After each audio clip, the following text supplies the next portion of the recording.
জেদ নয়, রাগ নয়, না কোনো অভিমান, না কোনো অভিযোগ, শুধু একটু সময় চেয়েছিলাম।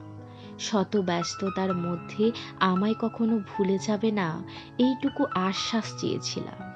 সময় করে মাত্র একটা ফোন, হয়তোবা একটা মেসেজ, এইটুকু বড় আশা রেখেছিলাম। এটাই তো ভালোবাসা ছিল বলো? সময় সতে গা না ভাসিয়ে আমায় একটু আঁকলে রাখবে, বিপদে শক্ত করে হাতটা ধরবে, আমার সমস্ত বিপদ মুক্ত করবে, এইটুকু ভরসা চেয়েছিলাম। এটাই তো ভালোবাসা ছিল বলো? এইটুকুই চেয়েছিলাম।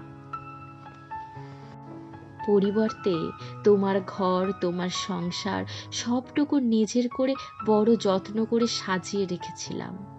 বড় ভালোবেসেছিলাম মানুষগুলোকে নিজের করে। কিন্তু পরিবর্তে কি পেয়েছিলাম? কালির কলঙ্ক। মাথায় চরিত্র খারাপ কালির কলঙ্ক নিয়ে মাথা নিচু করে চলে এসেছিলাম। হয়তো আমি চরিত্র খারাপ নই, সেটা আমি কখনো প্রমাণ করতে পারবো না, কিন্তু পিছিয়ে আসতে পেরেছি, সরে আসতে পেরেছি। অনেক মানুষ চিনেছি, মুখোশের আড়ালের মুখ দেখেছি। আর এই পিছিয়ে আসা কেন জানো? এমন শত মানুষের থেকে দূরে থাকা মাত্র।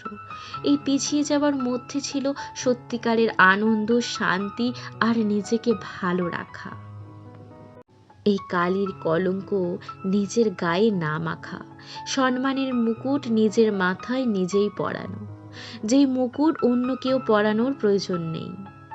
অন্তত নিজের কাছে পরিষ্কার থাকা যে আমি কোনো ভুল করিনি, তারপর সবার চিন্তা ভাবনা। হ্যাঁ, আমি সরে এসেছি, কারণ আমি অনেক কিছু শিখেছি তোমার সংসার থেকে, অনেক মানুষ চিনেছি তোমার সংসার থেকে। তাই ঠান্ডা মাথায় জবাব দিতেও শিখেছি তোমার সংসার থেকে। আর আমার এই ঠান্ডা মাথায় জবাব কি জানো? আমার চুপিসারে সরে আসাটাই হলো ঠান্ডা মাথার জবাব, যেখানে আমি নিজেকে কলঙ্ক মুক্ত করতে পেরেছি। জীবনে তোমার সংসার থেকে অনেক কিছু পেয়েছি, শুধু ভালোবাসা পাইনি।